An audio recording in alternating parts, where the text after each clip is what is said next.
თავისუფლება ნიკას, თავისუფლება სინდისის პატიმრებს. სწორედ ამ შეძახილებით მიემართებიან ნიკა გვენცაძის მეგობრები, ახლობლები და მხარდამჭერები დედაქალაქის მთავარი გამზირისაკენ. დღეს ყოველი მათგანი აქცენტირებს იმაზე, რომ ნიკა გვენცაძის მიმართ წაყენებული ბრალის არც ერთ მათგანს არ სჯერა, რადგან მუდმივად აქცენტირებენ იმაზე, რომ ის არის ძალიან მშვიდობიანი, უწყინარი ადამიანი, რომელიც ყოველთვის დემოკრატიულად გამოხატავდა საკუთარ პროტესტს. მოდი გავაგრძელოთ მისი მეგობრების პოზიციების მოსმენა. ეკა ასაციანი არის ახლა ჩვენთან ერთად, ქალბატონო ეკა პირდაპირ ეთერში ვართ.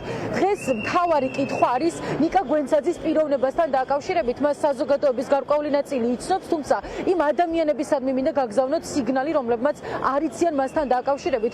როგორი პიროვნება არის ნიკა გვენცაძე და რატომ ხართ დარწმუნებული, რომ ის ყველაფერი, რასაც მას იდავებიან, არის აბსოლუტური ფარსი? მოგესალმებით. ნიკა გვენცაძე ჩემი ბავშვობის მეგობარია.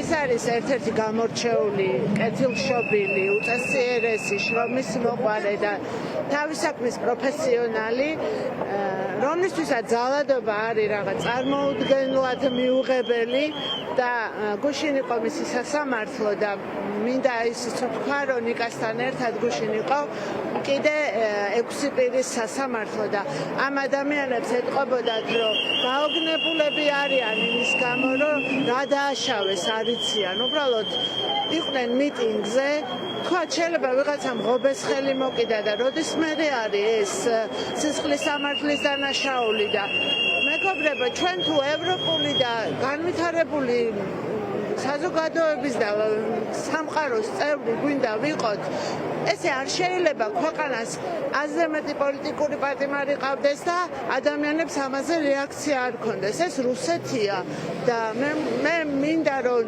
თავისუფლება ვისურვო ყველასი და ვისურვო იმ ადამიანების გონზე მოსვლა, რომ დაფიქრდით, გრძნობა და გონება ერთმანეთთან თუ აღარ არის კავშირში, მაშინ ესეთ ცხოვრებას აზრი არ აქვს.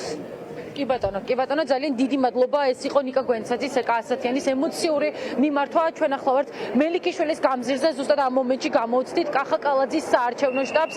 არც ერთი ადამიანი, რომელიც ჟურნალისტებსა და მშვიდობიან დემონსტრანტებზე ძალადობდა, დასჯილი არ არის, თუმცა ახალი სინდისის პატიმრები შეემატა ქვეყანას. სწორედ ამას გააპროტესტებენ ეს ადამიანები ახლა უკვე დედაქალაქის გამზირზე. ჩვენ რამდენიმე წუთში უკვე პარლამენტთან ვიქნებით.